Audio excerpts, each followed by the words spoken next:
It's time for another episode of All Right Bet.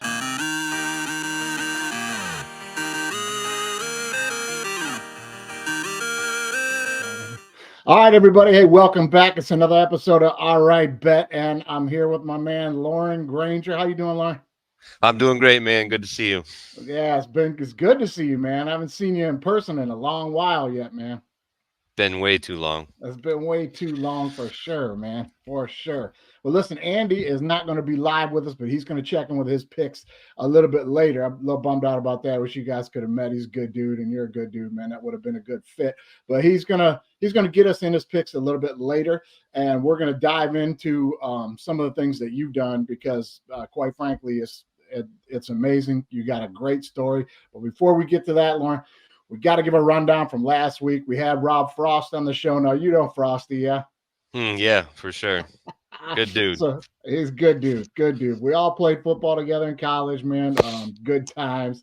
And it was just like old times when Rob's back on the show, man. He's a crack up, man. He's a crack up. When's the last time you saw him? Oh man, it's been probably 20 years. I know, right? Long time.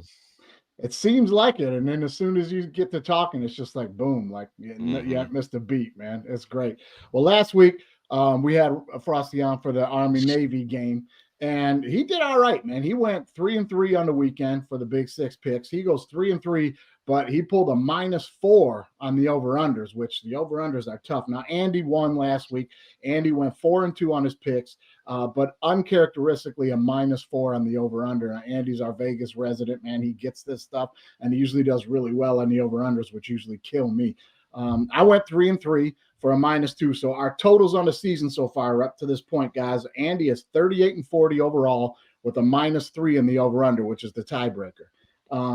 I'm 44-34 and -15 in the over under. So I'm going to need to win this thing because I ain't going to win on that tiebreaker at all. Over under is killing me, Lauren. And right now, the guest pickers are in the lead by one game over me at 45-33 and a +7. So figure that out, man. What do you make of any of that? Hey, you know what? I am not much of a bettor, so my picks will be very interesting because it's just not really something I do a lot of. But you guys will probably make fun of me. But hey, you know what? It's all for fun, right? Yeah, no, listen, that's what everybody says. And I just gave you the totals for the guest pickers on the show. I'm telling you, you know who's been killing it, honestly, is when I have guys on the show like yourself that are football guys that Mhm. understand football and watch a lot of football. And they do very well on the picks. You know what I That I mean? do a Because lot of. yeah, I know you do, and that's where we've been getting hammered, man. Is because sometimes, and I'm going to ask you about this too. Sometimes all this new age analytical, this and that, and it's garbage, man. Because it's football, you got to throw it out the window, man. Right? You do have to. I'm an analytical thinker myself with a math background as a math teacher, so I look at statistics a ton. But sometimes you just got to go with your gut. I mean, your instinct tells you what you should do, and you should listen to it a lot of times, especially when you're coaching. You know, you have situations where you gotta look at the numbers because you have to know, you know, you have to know those things. You have to know what the tendencies are and all that kind of stuff. But sometimes it's just about being, you know, what's in here and what's in here.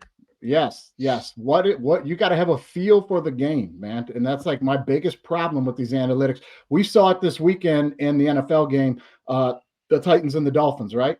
You know, the analytics said, oh, you're up 2 scores with almost 4 minutes to go in the game. Just go into a little bit of a shell and protect the sideline. Let them get as many yards as they want because that's going to eat up the clock and let them get down the field. And they won't be able to do that twice, the numbers say. But here's the problem with that formula. That formula is figured out with 4 minutes to go in the game. And the variables in that formula continue to change second hmm to second. And there's a different outcome, man.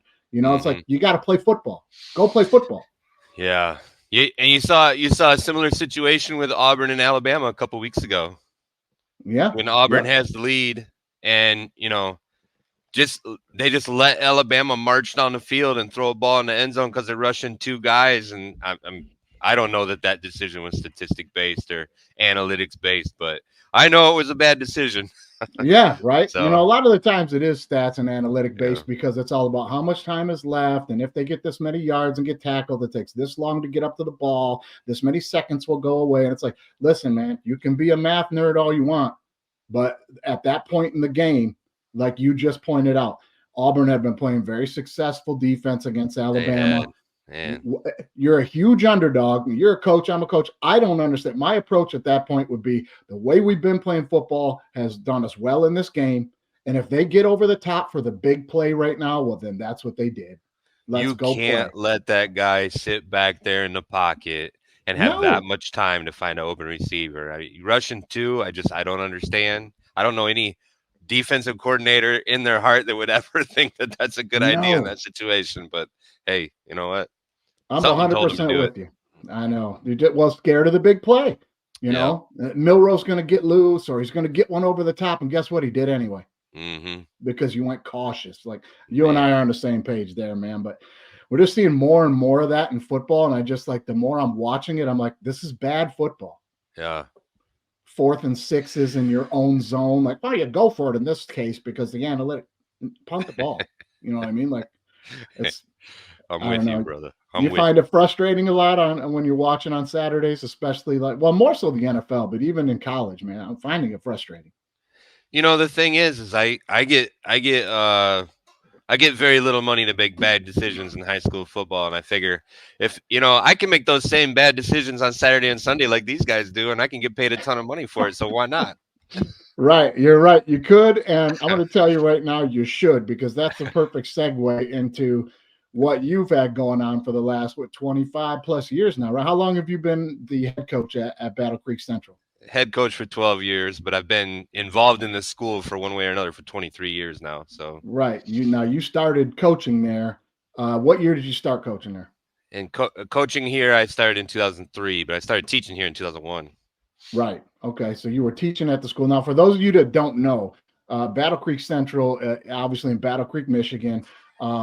This is a very this is an inner city community. Riddled with a lot of the same stuff that you'd imagine inner city communities would be riddled with. A lot of kids that need a lot of help, man. That need somebody that just cares. You know what I mean? No opinions and no judgment. Like just to be involved in their life and to care. And that's something that you have been doing for a long time in that community. You're a staple in that community now, man. Well, I don't know. I hope so. I hope my community sees me that way, but it's not. It's not something that I overall going around talking about. I like being here because you talk about the needs of the kids and stuff, and we have a lot of kids here that have dealt with a lot of trauma in their life, and they don't often see a way out. So sports, for a lot of us, sports is seen as a way out of a lot of things. And we give them that opportunity through the game of football. As football coaches here at this school, but really just sports in general, trying to kids will strive to be what they can see. So trying to show them a different way of life, a different approach, a different opportunity. That's our methodology. It's our pedagogy. It's our belief. It's our philosophy. All of those things. Yeah, man, that's well said too. And I'm going to tell you right now too for listeners of the show. Lorin's an extremely humble guy. He is not going to sit here and brag on the things he's done. I'm going to need to do that for him. But from minute one, when you got over there, just entrenched and really caring about trying to be involved as much as you can and make a difference for these kids and do what you just said. Try to help them see something greater that they can achieve. And I mean, you've been doing that, man, to the point where like there was a problem at the school with the bus, right? And you went out and got a driver's like a bus driver's license and a bus so you can drive these kids to the games, man. I am a certified bus driver. I drove our wrestling team to their wrestling meet last night. Actually, there's a bus driver shortage, so sometimes you got to do what you got to do. But that all started a couple years ago when we had football games. It's an hour before a bus is supposed to leave, and all of a sudden I'm getting a phone call saying, "Hey, we don't have a driver to take you to your game." And I'm like, "All right, well, I guess let me get on Facebook and see if I can corral enough community members to come pick." I'd have a train of cars outside our football stadiums. You, and you get in that car. You, and you get in that car. And I have people running kids to different high schools to drop them off for their game, but we're because we're organizing it at the last minute, we're rolling up 30 minutes before game time and kids aren't even dressed yet, let alone warmed up. And it was just a bad situation. Not to mention, this was actually going on during COVID. But, on the side, I'm an insurance guy. Yeah. Never did we think about the liability of putting kids into random people's cars and just saying, hey, take them to Portage for a football game. Those people all of a sudden are taking on a liability of having somebody else's kid in their car. What if something was to happen? And it's during COVID time, so we're Yeah. we got kids masked up in other people's cars, and next thing you know, people are testing positive, and who did you expose my kid to? And it's just all these different things. So it's like we just can't afford to be scrambling around at the last minute to try and find transportation. So I said, you know what? I'm just gonna go get my license, and that way, if they call me and tell me they don't have a driver for my bus, I'll just go get the bus myself and drive it myself. Yeah, and that's great. And that's not just for the football team, like you said. You're driving the girls' basketball team, you're driving the volleyball team, the wrestling team. Like, that's what I mean, man. It's like it's not just your football team, man. You're Yeah, helping out no. everybody at that school, brother. And those, it seems like that's just a small blip in the radar of the issues of inner city public schools budget and problems, right? Yeah, it really is. I mean, fortunately our district has not had some of the budget problems that some other schools have, at least not recently. We have had budget problems because we've had kind of an exodus almost of students at our high school. We're almost half what we were less than 15 years ago in terms of enrollment. So we have budget constraints with regards to that because per pupil funding has been cut. But the district overall has done a pretty good job of you know, working through that and making sure that the money that they do have is resourced where it needs to be. And then of course working with organizations for grant funding and things like that.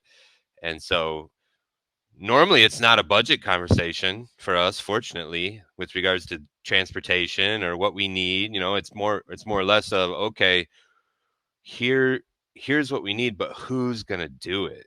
Right. It's been a people Right. thing. So and we're in a transitional generational period where we have a lot of we have a couple different generations really where they don't mind putting their money toward things, but they don't want to put the time toward things, even if they're passionate about the topic. And so Yeah. we're, as a school district, but really as an educational institution, I know we're not the only ones struggling with that, trying to find the right people to do the things that need to be done for kids.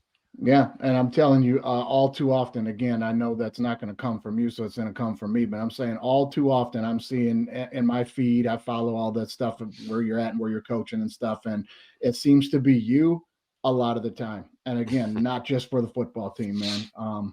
I got to put that out there. It just always seems to be like somebody and some article somewhere has been, well, Coach Granger from the football team came over and got some guys and helped us get this thing together. And man, kudos to you, man. You've had a life of service in 20 years to that community that has made a huge impact on that community, man. I have to tell you that. Yeah, I appreciate that.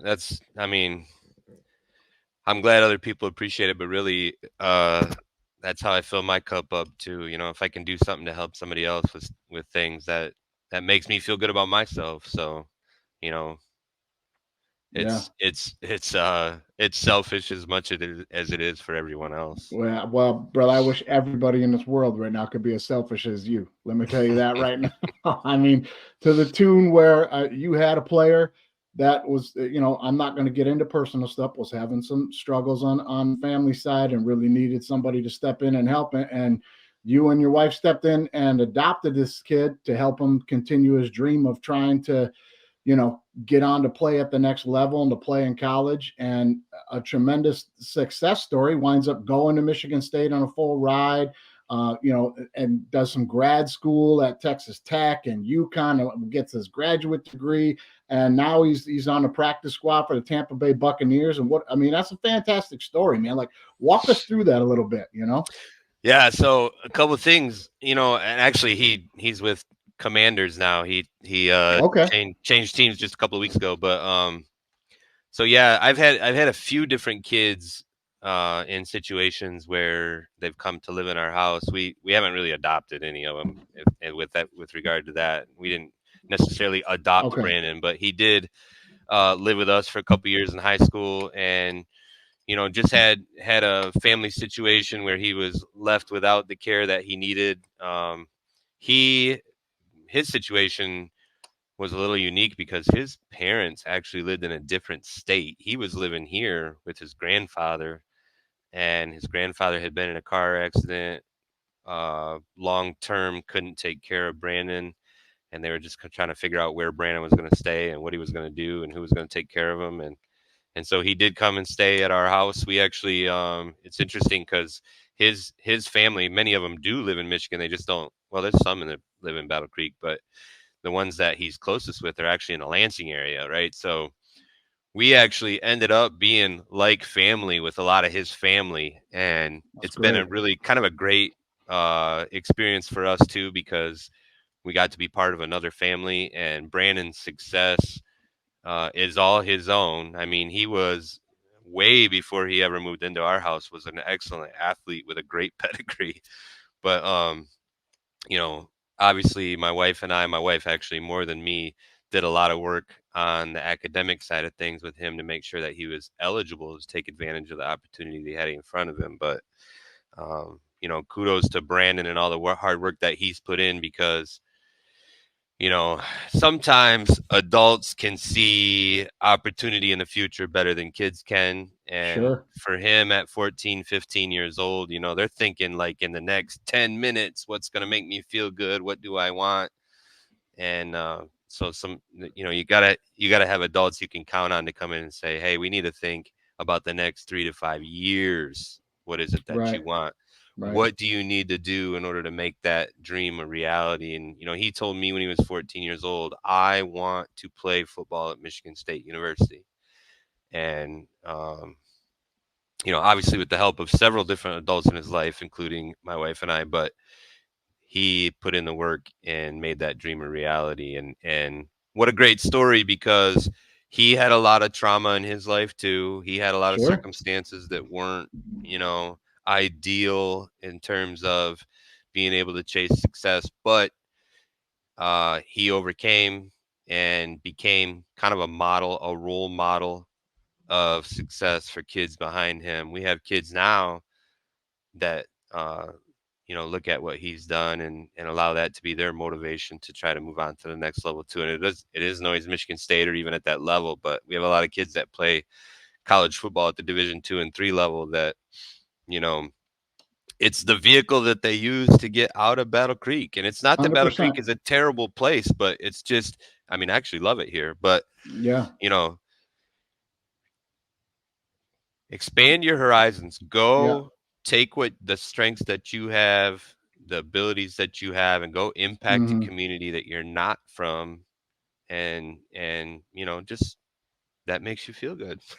Yeah. And Yeah, man. you There's a can you lot can of always truth come to that. home. You can always Yep. come home.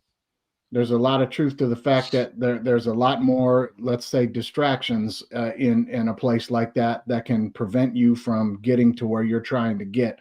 And sometimes you need to get outside that bubble a little bit to gain some ground and build that gap toward your goals you're trying to achieve. And like you said, you can always come back. You know what I mean? You can always come back. And Hmm. but when you got involved in the program, not now this the stuff with Brandon and all this is coming later on when you're really ingrained in the program. Early on in the program, pretty run down, right? I mean, just like facilities and numbers for kids on the team and vision for like how the team was going to be doing on the field, even like that needed a big turnaround, didn't it? Well, when I became head coach, that's true. Yeah. In 2012 was my first season as head coach. We had back-to-back 0-9 seasons. We struggled to put together three football teams. High schools here have JV B team, they have a JV A team, they have a varsity team. We had a hard time putting three teams on the field, and so our opponents would, week to week, we'd have to say, "Oh, we think we can play this game this week and not that game." Of course, we always played varsity, but when you don't have the lower levels competing on Thursday night, you know, you don't develop Yeah. kids the way you need to be Yep. competitive at the varsity level. So we had back-to-back 0-9 seasons. My first season as head coach, we were 0-9, and it was a struggle to get kids to want to come be part of the football program, because who wants to go get their Sure. head beat in and then go to school on Monday and listen to their peers pick on them about it? I mean, it's not super ideal, and Especially with the so commitment involved. You know what I mean? Like yeah, what I you mean, got to put into it, and any of you then who to have have ever that be the played, result. yeah, and it's Yeah. a lot of work. It's you know Yeah. football It's a programs have a lot of coaches, so it's a interesting maze to wander through the emotions of all of the different alpha males that are coaching you and deal with different personalities and all that too. So it's hard work, and it's yeah. also a relationship. It's a relationship business. Yeah. So Yep. And it definitely takes the right group of people with the right leader and yourself to be able to slowly change that culture and get people to believe. But more importantly, and correct me if I'm wrong, the biggest obstacle is getting them to believe that it's going to take a little time and you need to be patient. It's not going to happen tomorrow. That's the toughest part in getting people to buy in and believe, is to be like, this is going to be long term. You got to stay with me now, you know? yeah, and it doesn't always translate into wins. You know, No. there's a saying, hard work pays off. And I think immediately especially when you're young, you think hard work pays off means if I work hard, I will win. Yeah. And that's not always what it means. Hard work can pay off in a lot of different ways. Obviously, we all want to win, but to get a teenage mind to understand that hard work doesn't guarantee you're gonna win. Everybody's working hard, Yeah. and Yeah. so that's an unfortunate reality that we have to face with teenagers and try to navigate through Yeah. sometimes. Yep. You don't always win based on what's on the scoreboard, man. Sometimes a major win is the fact that a kid even graduates who before was like not even going to class and didn't give a shit about academics, but then he's involved in football. Now he's got to stay eligible, and now he's working hard in the weight room, and he's around you, and he's around the team and stuff, and he starts to be inspired to be better, do better, and then that drips into the classroom. And then you got a kid who graduates who maybe might not even have graduated, and then at another level you get a kid that, like you said, winds up going to a Division II or a Division III school even to play some football with his high school diploma, and then winds up coming out of there with a college degree. And that might have been a kid that was like an all D's and F student before he got involved with the program. That's life changing, man. It's life Life changing. changing, life changing, and the ripple effect of that is even more amazing, because Yeah. those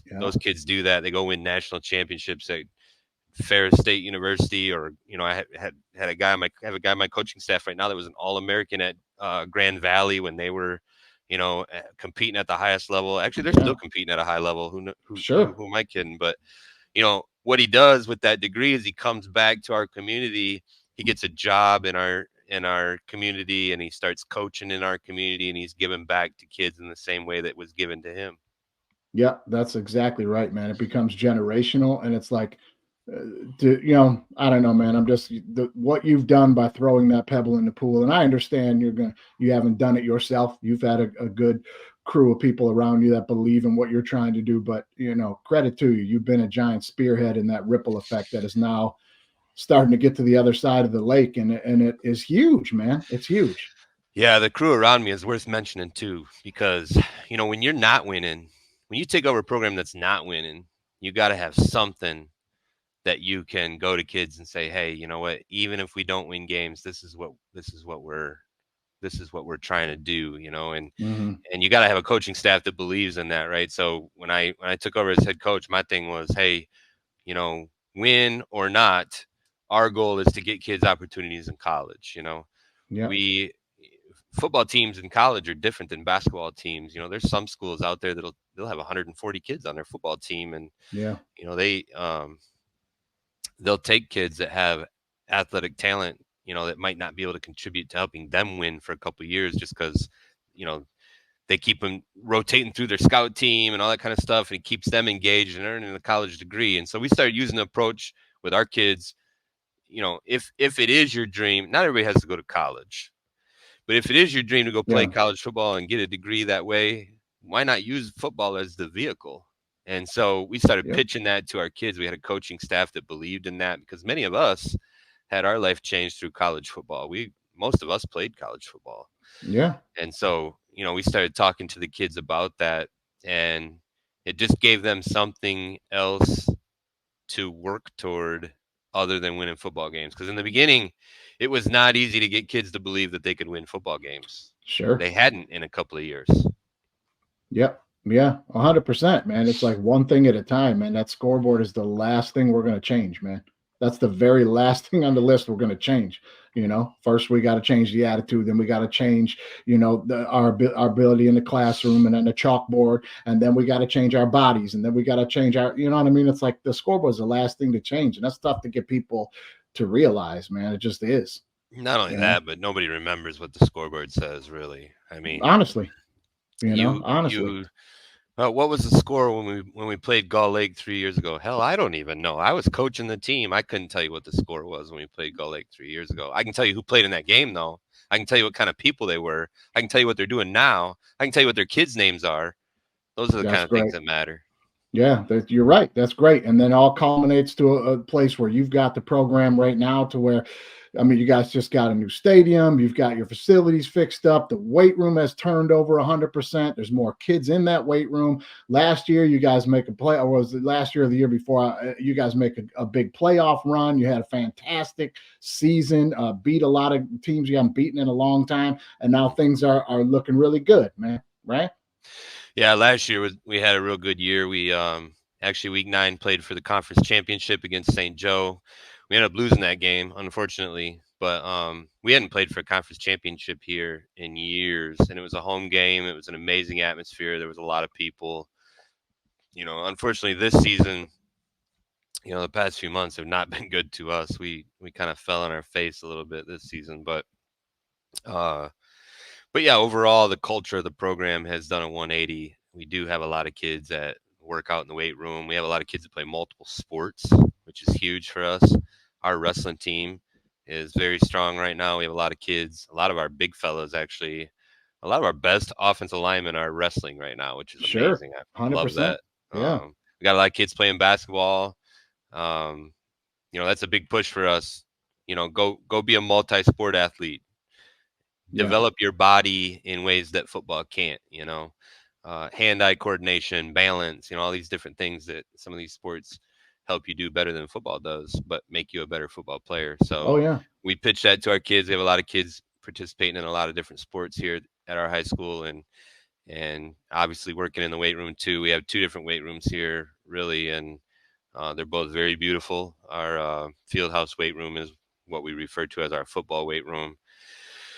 It's Coach Q. He's our offensive line coach. Has done an amazing job over the last 2 years of creating a different type of culture within our football program, but specifically with our big fellas.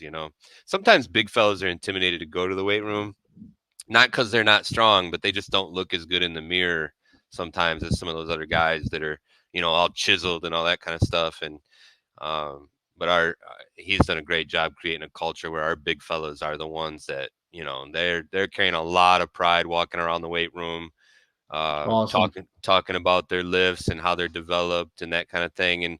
And we have we open up our weight room sessions to other sports too. So I love to see some of our tennis girls getting in there. Our volleyball girls are getting in there, and we work together and we you know support each other, and it's been a really great cultural thing for our high school kids. Yeah, yeah, man, and that's right back to community with all of that. The more kids are getting involved in that thing, and then it spreads out from the football team and guys like Coach Q, and then the tennis teams involved, and then before you know it, like people don't realize, they think, oh, it's just high school sports, and they're doing better at sports over there. Great, but it's like that. There's a ripple effect into that community that I don't think people understand that comes from that. That is enormous, man. It's enormous, right? It is enormous, and sometimes it's not seen for a few years. Once they compete in high school, you don't see it for a few years later when they, after they've gotten a college degree or they've been in the workforce for a few years and they start to have a family of their own, and then their kids are starting to come up through our schools too, and and then you really start to see the type of people that they've developed into. And it's really, I've been being here 23 years. I've got kids now whose parents played for me, which makes me Yeah, feel that's crazy, man. kind of old. But That's crazy, man. yeah, Oh it's my nuts. God. Our quarterback this year, his mom was one of the very first students I ever had, and so I've known him since he was born, really. And you know, obviously known his mom for a long time, and watching those people grow up in our community and come back and give back and do good. I mean, that's what it's all about. You talk about Yeah, the ripple effect. Many of the coaches that are on my coaching staff once played for us. that's great, man. And That's that's great. that's That that's lower levels. That's rocket football. It's middle school football. Many of those guys played for us. So, yeah, they believe in what we're doing, and that's why they want to come back and be a part of it. that's awesome, man. Like you said, that's generational. I mean, it's generational, and just the again, like the struggles and things that these kids have to deal with. I know you and I had talked about it before, and you were on the news and in the press out there trying to get this message across as well. But in the 20 plus years you've been involved with that program, you guys have lost more than 20 kids to street violence, like kids on the team and stuff. It's tragic, man. That's Yeah, man, that's that number should that should just people should, your jaw should drop to hear that, man. it's And unreal, unfortunately, it really. don't. Gun violence is we're not the only place Sure. that's a problem. But I tell you, for a small town, and we are a small town. We're 50,000 people here in Battle Creek, but the amount of gun violence and just overall violence that we deal with is unbelievable. And I don't know many of our kids that in some way, shape, or form haven't been impacted by that. We've lost more kids than I care to even talk about to gun violence. We've got kids locked up that have been involved in violence, and you know, it's a sad thing. We fight that fight Yeah. every day. We fought it. That's one of the reasons why.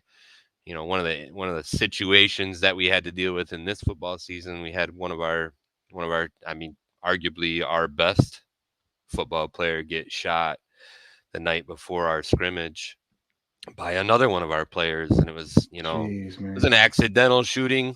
Um, but it's just, why are these kids carrying around guns? You know, why are we having to have that conversation about 16-year-old kids? And so there's two kids though that didn't get to participate in their senior year of football because of guns. And It's fucking Mike, terrible, man. the kid that got shot, his name's Michael, and he did end up coming back and playing his last couple of games. But I mean, you know, lost his entire senior season, and 6 months before that, Central Michigan University was in my office saying, "Hey, tell me about this kid." And so I'm having conversations with a potential Division I athlete that the night before our scrimmage is in the hospital bleeding out his chest, and we're all standing in the parking lot wondering whether or not he's going to live. It's man, it's horrible. It's horrible, and the fact that like I'm with you with the frustration of like how it just seems to be something that people on the higher level that have to try to do something about this. It just seems to be like something they just don't care about, man. It's terrible.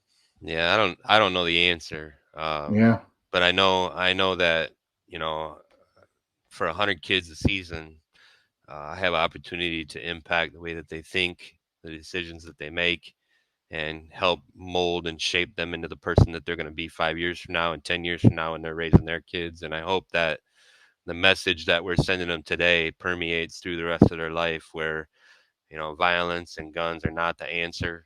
Um, you know, and we just start settling our disagreements in other ways. And and I want to make sure I say, this particular situation with Michael was not a disagreement. It was not two kids sure, fighting or getting after each sure. other, but it was a situation where a kid felt like he needed to carry a gun to protect himself from something. And, Yep. we got to stop as a community. We have to stop putting our kids in that situation where they feel like they have to protect themselves. And, that's, I don't know exactly what he thought he needed to protect himself from, but I know many of our kids feel that way. And if we can create a generation of adults that don't create an environment where kids do feel that way, then maybe we can start chipping Sure. away at that problem, Sure. because we're never going to get rid of the guns.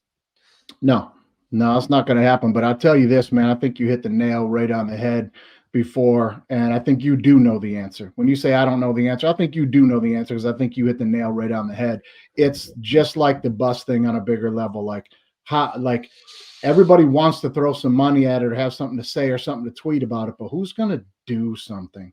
Who's going to do something? And what you're doing, brother, is exactly what needs to be done. Guys like you and Coach Q being involved in these kids' lives every single day, being there for them. Somebody cares about them. And I'm not saying people in their life don't care about them. It's not what I'm saying, but people outside of their circle can care about them as well. You know what I mean? And Yeah. you're right. For some reason, they feel like they need to carry, those guns and things. And it's a sad situation. But what you guys are doing is, I mean, honestly, it's some of the best work being done, man. It's Well, they have adults in their life that do care about them, that sure. give them the message that that's what they need to do. And we got to stop sending that message to kids. We have kids that have parents that tell them, "Oh yeah, you need to protect yourself. You can't walk on a east without protecting yourself." we Yeah. we got to It's stop sad, sending man. that message. We got to stop creating the environment where that's true. And we Yeah. do that as adults. And we have parents that are my goal is to impact this next generation of parents so they're not teaching their kids that kind of thing. Yeah. Yeah. Well, and you've been doing it, like you said, because they all come back. They all come back and they're now involved in the community and that pebble has rippled out and made an ocean of waves, brother. You deserve a lot of credit for it, and the people around you deserve a lot of credit for it.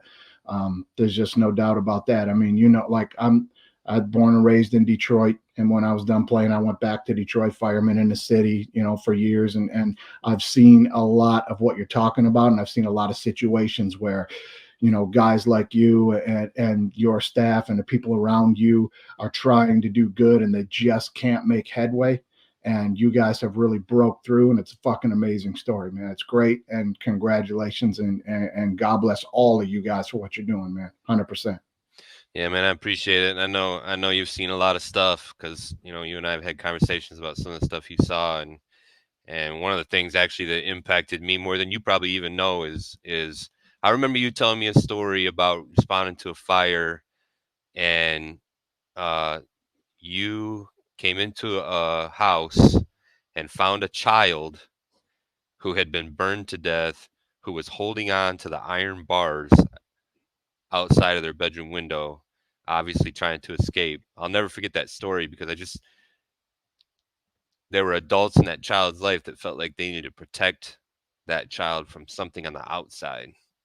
And Yeah, all too that often. that problem created that situation where here we are trying to protect the child, but what we really did was put that child in a situation where they couldn't get out. And it's a metaphor, Yep. really. It's Hmm. metaphorical for some of the things that we deal with, outside of house fires, where we think what we're doing is protecting our kids, but what we're really doing them is putting them in a bad situation they can't get out of. Yeah, man. It's 100%, and that kind of stuff sticks with you. And I thank God a lot that I was not the first arriving engine on that scene, and that I didn't have to like find that first myself. Those guys, they deal with a lot of trauma in that. You know, just situations of teenagers and violence too. That it's just like the very first fire I ever went to, we had a 16-year-old girl was shot in the back room, and they set her on fire. And we come to find out later, like she went down there just to get some drugs from this drug house. And I don't even know what might have happened to her beforehand, but then just to try to cover it up, they just killed her and set the place on fire. And it's like, man, it's just people don't understand the depth of things that happen in a community like that, and what people like you need, like getting in there and working to try and change that mentality is. Yeah, It's it anyway, you can tell it's close to my heart, and it's just it's terrible stuff, man. It's it terrible. is.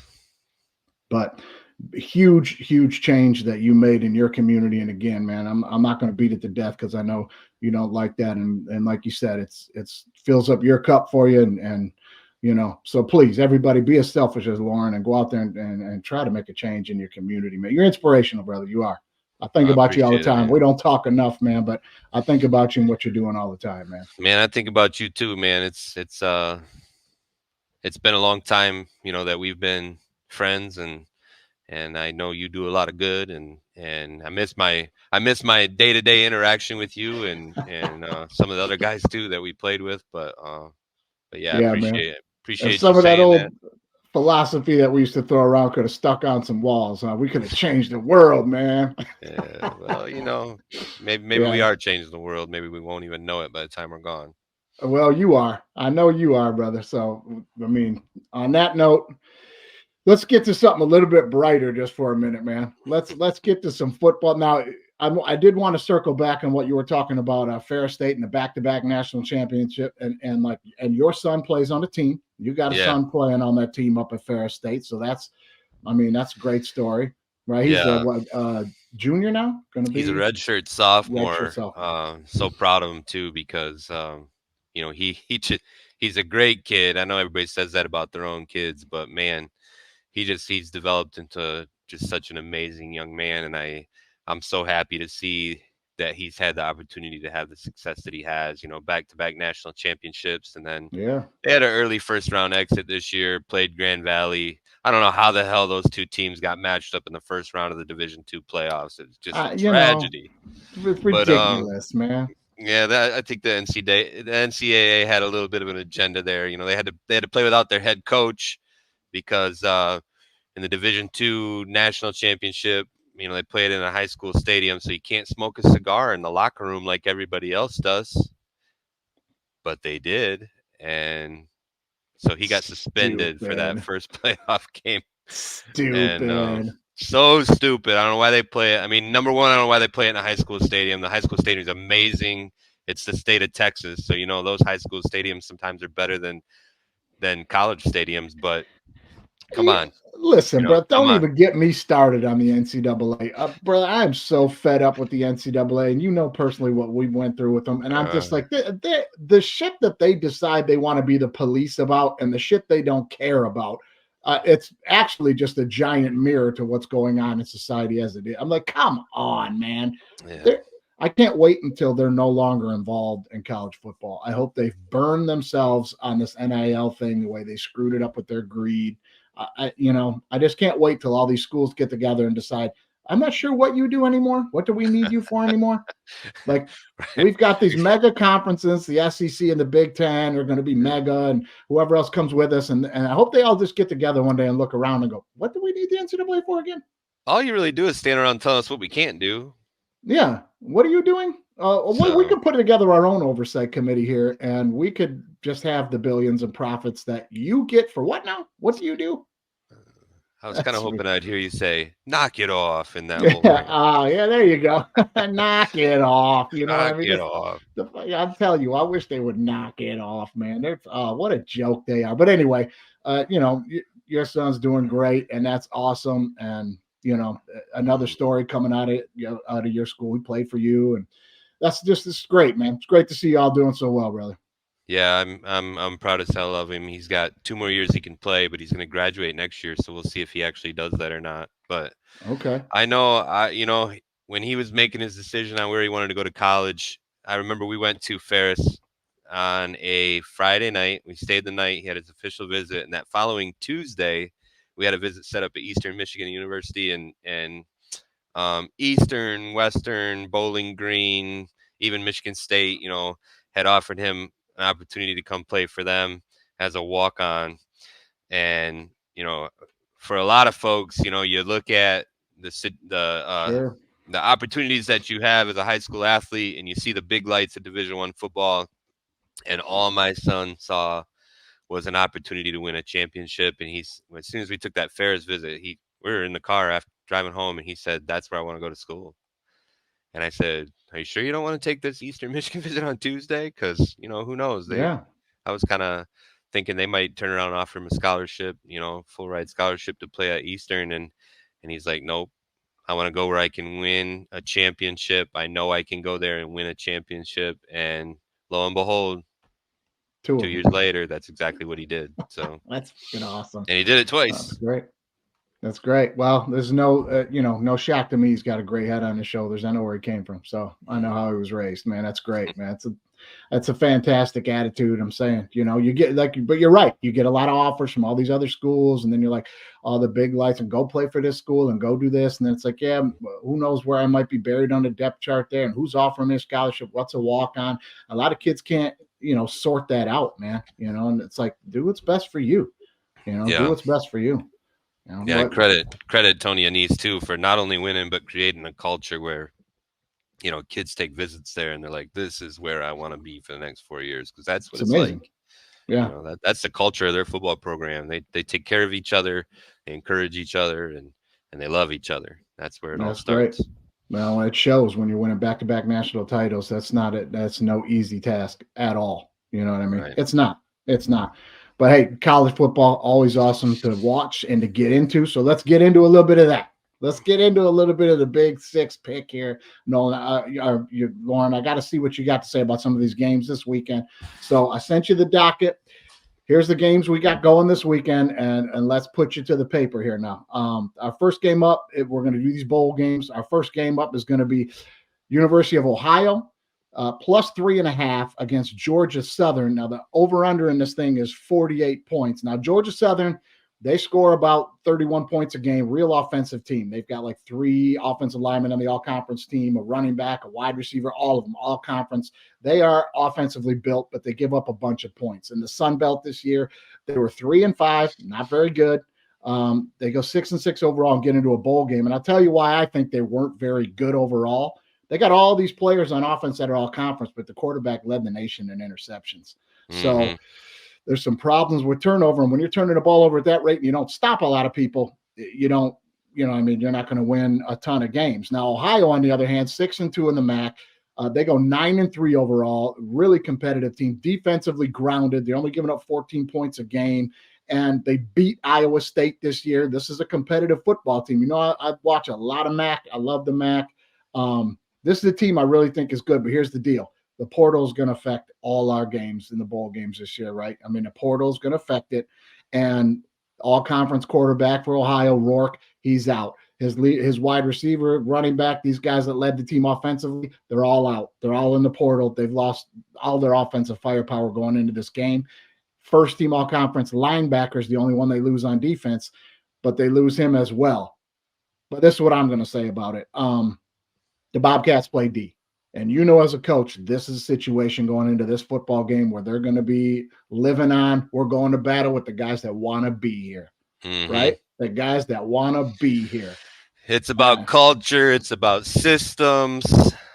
Yep. And I'm telling you, I'm going to take the Ohio Bobcats and the 3.5 points, but give me the under in this one because I think it's going to be a lot of defense by Ohio. They like to play it low, run the football, run that clock a little bit. I think will be the game plan. Give me Ohio plus the 3.5 and under 48. What do you think? I'm taking Ohio too. I think Georgia Southern just gives up way too many points, but I'm taking the over. You're going to hit the over on this one? I'm going to take the over on this one.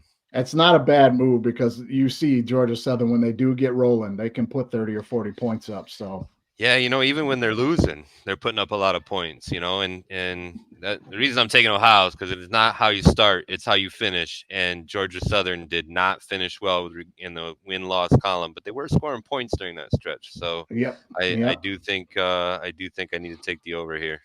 All right, man. Well, I'm not going to disagree with you on that, and then we'll see what Andy has to say here about it. Okay, Mikey, we're going to start off with our 3 college games for our contest. We have Ohio plus 3.5 at Georgia Southern. Look, I am going to take Georgia Southern. I'm going to take the 3.5. I think I'm down on the MAC this year a little bit, as I said, a little bit in part 1. So I like Georgia Southern. I like the 3.5. And for the over/under, this one I don't have a lot of opinion on, but it's 48. Just in the low enough where both these teams can get some points. I'll probably lean the over. I'm just going to lean the over. So I'm leaning the over, and I'm leaning Georgia Southern minus 3.5. Well, there you have it, man. He'll give you his thoughts on that with the Vegas mindset of where to put your money on that one. No doubt about it. Now here's our next game. UCLA minus 3.5 against Boise State. The over-under here is 49. And this is a tough one, man. This is a really tough one. You wouldn't think looking at it that would be tough. You think I'm taking the Pac-12 UCLA team to beat Boise State. But stay with me now. There's more to the story here. Now, UCLA, not very good this year. I mean, really mediocre. And down the stretch, not good at all. I mean, they lost Arizona State down the stretch, who was bad. They got hammered by Cal. And Chip Kelly literally saved his job by beating USC. I mean, but we all know USC was not good this year. Not Right. good. Right? Not at all. So Right. he saves his job by winning that game. But, they have never won a bowl game in Chip Kelly's tenure at UCLA. They have not won a bowl game yet. Now, Boise State, on the other hand, they started out the season really poor, real slow, not doing well. They had the freshman of the year, Green, at quarterback. He came back, and the beginning of the year, he was playing so bad that they switched to another freshman, and they were splitting time. And gradually, the other kid took the job over and was getting the majority of the snaps. But then that kid got hurt. The coach got fired mid-season. The interim coach comes in, has no choice, goes back to Green at quarterback, and they get rolling in their last 4 games, blowing people out. They blow out UNLV in the championship game. We got a couple of Safe House kids playing for UNLV. They blow UNLV out in the championship game, and that's where they're at right now. But Green, who we're talking about, in the portal, heading to Arkansas. They've also lost some other kids to the portal here. UCLA not really losing a lot of guys to the portal here, but they do lose their defensive coordinator. He's heading over to USC. Now, this is a team defensively not that great to begin with. Listen, long story short for me here is I think I'm going to roll with Boise State because they still got Genty, and he's going to play. He's one of the best running backs in the nation. They're going to be playing a third-string quarterback, but I assume they're going to lean heavy on the run. UCLA not that good against the run, no defensive coordinator. I think that comes into play here. I'm going to take Boise State and the 3.5, but again, with both teams not sure what's happening at quarterback, I'm going to stick on the under of 49, man. What do you think? I took the over here too. Defensive coordinator is a big deal. I know Boise loses their quarterback, but again, 2 quality wins, not just one. They didn't just beat UNLV, but right before that, quality win against Air Force too, who for a long time was, undefeated going through this football season. And so I look at Boise State and I think, man, they got a bunch of kids on their team right now that believe in their system. They believe in what they're doing. And, we all talk about next man up mentality, so I think to me, it's a bigger deal that UCLA is losing their defensive coordinator than it is that they're losing their quarterback, who at one time got benched anyways. If I'm a player on that team, I'm saying, hey, we've been in this situation before. We know how to respond. Let's go beat UCLA. I'm taking Boise. Yeah. But I'm going to take the over because of the loss of the defensive coordinator. Yeah. Okay, man. We're on opposite sides of the over-under. And, hey, I say this every week to whoever's picking. You're probably on the right side as we see my over-under is minus 15 on the year. So over-under's not my thing, man. But I'll tell you what, I'm probably going to have a bet on Boise on the money line just to straight win the game for sure. I'm definitely going to have one of those. Andy, I'm going to guess you're going to have a money line bet on Boise State as well. Let's see what Andy has to say. First off, I love the under here. Just give me the under on that one. Secondly, I'm going to ride. I think I'm riding with the favorite again. I'm riding with UCLA. I'm riding with Boise State. I'm going to ride with Boise State. They got an interim coach who's been really good. I think he's now the new head coach. Boise State's good. I don't like UCLA much here. So I like Boise State. I like them as a dog. I'm not sure what's going on in the portal, but I'm kind of leaning that way with Boise State. So give me the dog at 3.5. Give me the hook. Give me the under. Yeah, I mean, there it is. So all over the board there between the three of us on a couple of different things there.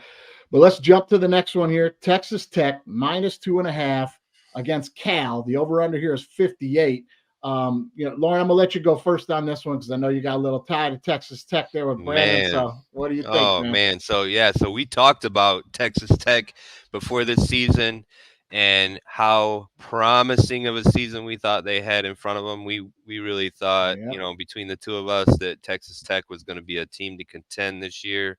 And what a disappointment it was to watch them finish the way that they did. A lot of pieces in that puzzle that just never seemed to fit quite right. Just a disappointing season, in my opinion. I thought they should have done better. I thought they would have done better. I got to go with Cal. I got to go with Cal on this one. They're a point away from winning 4 out of their last 5. Lost that heartbreaker. And in that stretch, Washington State, who took Washington right down the wire, Cal beats right down to the wire, and Cal beats them. And we mentioned USC, which, you can argue that it wasn't very good, but they did beat USC in that one. I am taking the under in this one, though. I just, I had took the over on the other 2, so I was like, hey, I got to have the under somewhere. I got to balance things out a little bit. I don't have any good reason for it. I just feel like the under looks good in this one.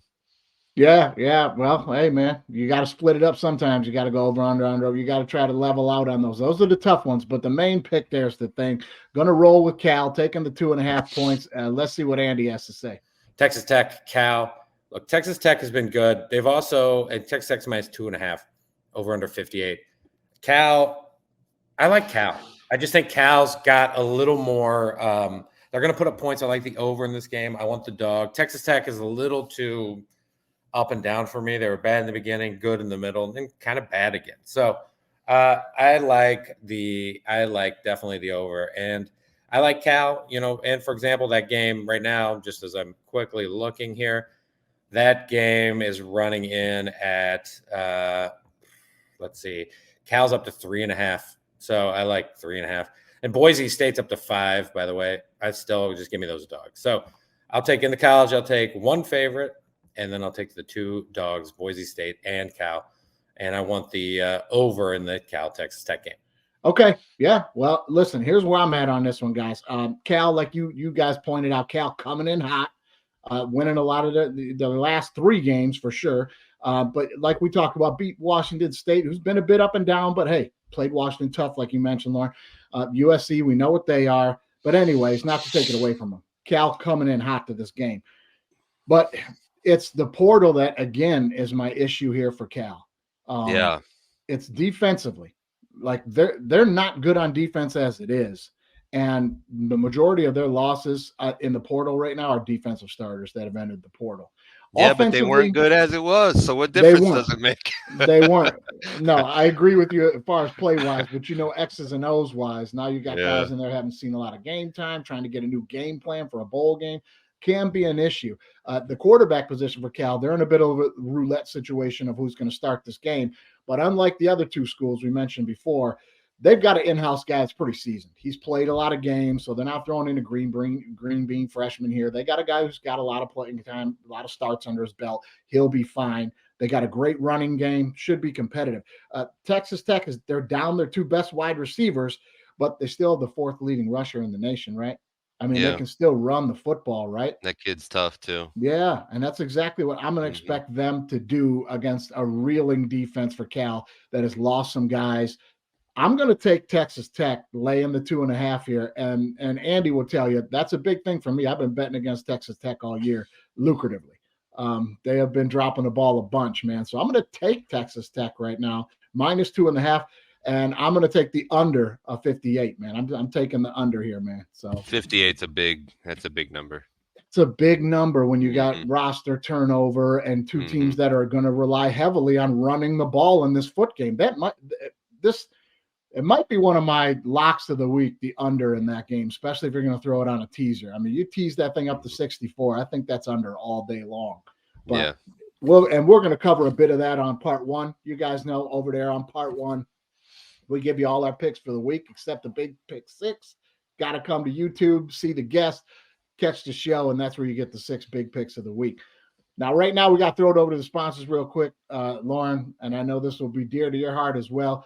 The official beer of the DWMOD podcast, Old English 800, guys. It's Saturday, Sunday. You got to put a little splash of orange juice to get your Old English going, a little brass monkey. Leave the champagne alone. You get the heartburn. Let the ladies have that. Get yourself some Old English and orange juice for the tailgate in the morning. Drink responsibly, gamble responsibly, and enjoy the day. And now we'll flip it over to our sponsor, Gordon Butterfield, Lorin, the minor league Hall of Fame baseball announcer, is on the call for Sports Authority and letting us know what just happened. Gordon, show us what just happened. What just happened? Brought to you by the Sports Authority. At the Sports Authority, you can gear up to look just like a pro, from little tacks to full-grown adults. But they can't help you play like one if you're not any good. So don't suck. That's the Sports Authority, a Chapter 11 company. Welcome back to Wee Paris for the final heat in the Indoor French Championships. And the man lining up behind the pole is none other than the favorite, Pasquale Larocque. They call him the Magic Man because once the pistol blows, poof, he's gone in a puff of smoke. A clean start. And there he goes, taking off on the heat. He'll start to pull away, and it looks like Larocque has done it again. Alakazam! And just like Quibi, he disappeared immediately without any warning. Everybody's baffled. Well, let's try and take a closer look without revealing any industry secrets. We see as he crosses the finish line, everybody looks up to the clock for their times, and he disappears right through a trapdoor. Oh, David Copperfield. He leaves everybody scratching their heads. Even the finish line judge is trying to find out where he disappeared to. But like any sorcerer worth his salt, he'll never tell. Put him on the milk carton. He vanished into thin air. What just happened? Gordon, man. I mean, who else could make the call on that but Gordon Butterfield? Well done, my friend. Lorin, let's jump into some NFL. We got 3 games left here. Let's start with the Cowboys plus 2.5 at Buffalo. The over-under here is 50. What do you think? You know, I'm glad we don't have to deal with the transfer portal anymore. Yeah. You know, I think I'm going with the Cowboys here. I think the Bills with an emotional win last week over Kansas City. I'm not sure they can duplicate that 2 weeks in a row. I know they're professional athletes, and that's not supposed to be a factor, but I think it will be. You know, the Cowboys are on a roll. They've figured things out. I'm picking the Cowboys in this one, but I'm also taking the under in this one.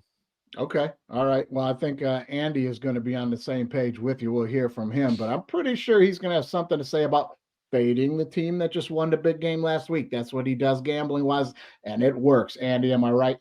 I feel like this is a little surprising, but I'm going to take the Buffalo Bills minus 2.5. This is a classic Cowboy, I would call, letdown spot where they've got the whole world in their hands, and they have a great chance to win their division, just win out and get the 2 seed. That's not how Dallas and Mike McCarthy are going to do it. We all know better. Mike McCarthy is not going to just win out. So I'm going to take the Buffalo Bills minus 2.5, and I'm going to take the over at 50. I just think there's going to be a lot of points. It's the only way Bills can win. It's the over. Boom. Yeah. Well, I'd like to say I'm surprised, and sometimes I am, and sometimes I'm not. But here's what I'm going to say about this one, guys. Buffalo, if you listened to the show last week, I had Buffalo to win that game on the money line. I picked them to upset Kansas City. I laid out their schedule. It was a must-win for them if they want to get in the playoffs. They had to steal that game at KC, and they did. And like you guys have pointed out, big emotional win. Can they do it back-to-back? Listen, I don't know about that, but if they can beat Dallas at home this week, put Miami on notice. Buffalo just might win the division with the way these schedules are playing out the rest of the way, and you would have never thought that. Now, Dallas, they're tied with Philly in the East, right? They've got the Bills, the Dolphins, and the Commanders all away, and then they've got the Lions at home. So for them to try and win the East and get that first round bye or maybe even home field advantage, this is a game, much like Buffalo last week, that the Cowboys really need to win. They need to win this game, man.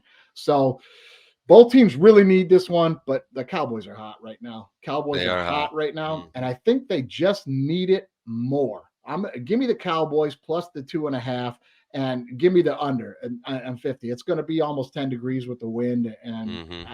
I think it's going to be under 50 as well. So that's where we all lay on that one. Cowboys need it. They need it, man. Yes, they do. Let's hit this next one now. Ravens minus 3.5 at the Jags. The over under here is 42.5. Andy, I'll let you have this one first. Lamar.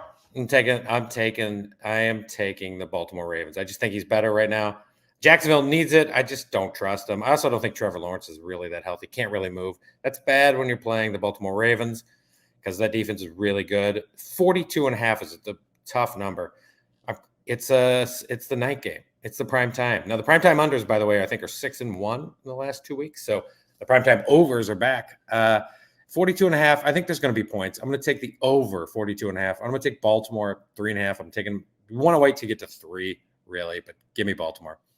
Okay. All right. Fair enough. Now, Lauren, what do you think about this one?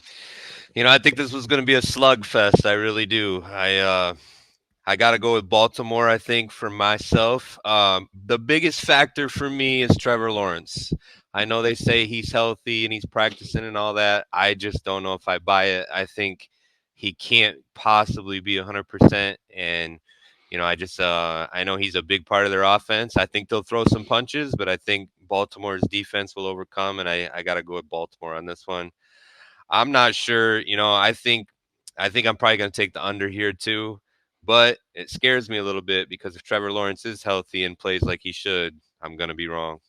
Yeah, because these two teams can score points if they get rolling. Now, this one as well, huge playoff implications in this game right here. Now, if the Jags win here, they could cruise to the number 1 seed because the rest of their games are the Bucks, the Panthers, the Titans. They could cruise right to 12-5 if they pull off the win here.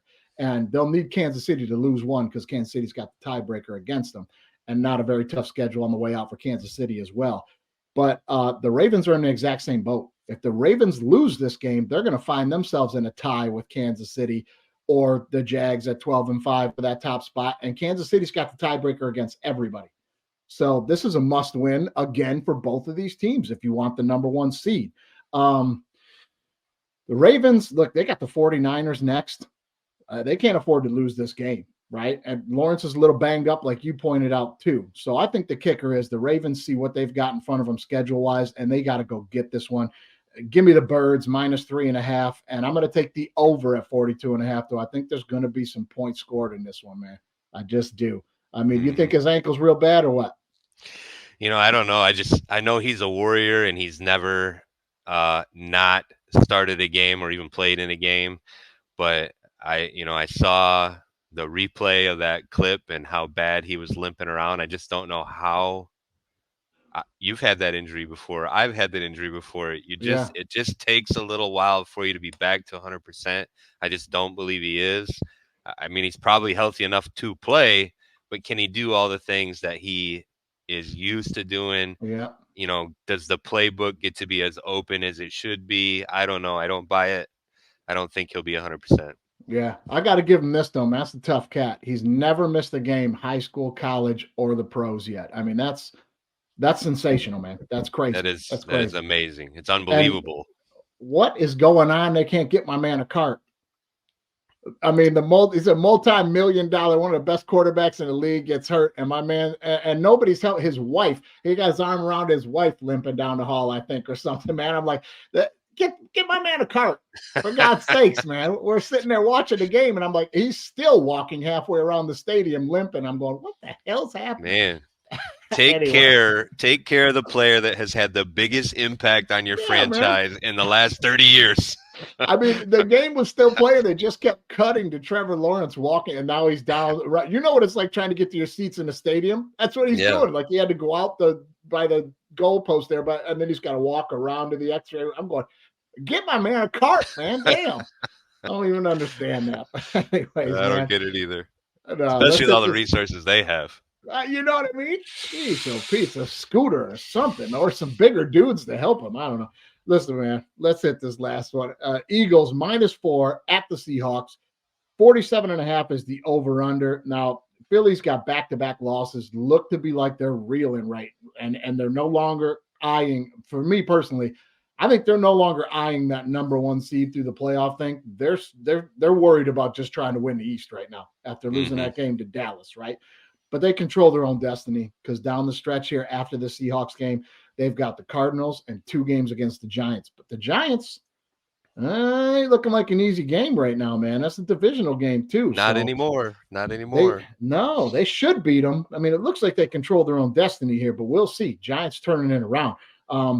If they grab this one here against the Seahawks, the pressure is staunchly on the Cowboys, and Geno Smith should be back. He's good quarterback. Look what the Seahawks did last week against the Niners with Drew Luck. Seahawks are a better team than a lot of people think, and if the Seahawks lose this game, they could all but be eliminated from the playoffs here. 12th man in Seattle. This is going to be a tough one, man, but I don't see the Eagles losing 3. It just seems like a spot. I don't want to see a get-right game because that gives the presumption that you think they're going to go in there and bomb the Eagles and be back, or bomb the Seahawks, be back to being the Eagles. I think this is back to who the Eagles are with a close win. A get-right game for them means we control the game and win by a field goal. Give me the Eagles -4. I'm hoping for more than a field goal. And I'm going to take the over of 47.5. What do you think, Lorin? You said for Baltimore, you're going to take the Birds. You can't say that this time because they are both birds, my friend. But I am with you. I think I don't see the Eagles losing. The Seahawks have had their issues. Seems like they're struggling to put some things together. I'd take the Eagles as well. I am going to take the under, though. Okay. All right. I'm going to take the under. It might not be a bad call there because, I could see the Eagles just trying to get back to the ground and pound and setting up the big play over the top to AJ. That's probably not a bad move there. Let's see what Andy says about that. And for the last game, Eagles -4. I think it's even steamed up a little bit to like 4.5. So that's fine. It's still 4 for our contest, which is great, especially if you like the Eagles, which it's 3.5. It went down. Whoa, I was wrong. It went down. It went down to 3.5. I'm gonna ride, assuming Geno comes back. And I think the Eagles defense is not as good as we think it is right now. I think it'll be better in a couple weeks. I think they're just hurt. So I'm gonna ride with the Seahawks and the 4, and I'm probably gonna ride with the under. I think that's where I'm gonna live. So I'm gonna ride with the under there. Seahawks need it so badly. So give me the under, give me Seattle, and that one. So those are my picks. All right. Well, hey, picks are in. Lock them in. We're hoping to gain some ground on the guest pickers this year. Like I've said before, this is not how this is supposed to go. One of us is supposed to be winning right now over the guest. But that just tells you the quality of guests we're having on the show, man. Football knowledgeable people and making good picks, man. Lorin, I got to thank you for being here and everything you're doing in Battle Creek, brother. It was really good to talk to you again, man. Yeah, great to be on with you. I'd like to do things like this more often, but with the schedule that I have, it's just really difficult. But I appreciate your guys' flexibility in getting me in here, and been a great experience. So wish you guys luck with the show, and see you soon. All right, brother. Hey, man, I appreciate you. Maybe we'll bring you in during the playoffs and get some insight on some teams. Maybe if you want to do that, brother. Thanks, man. I appreciate it. All right, we'll see you next time, man. It's time for another episode of All Right Bet.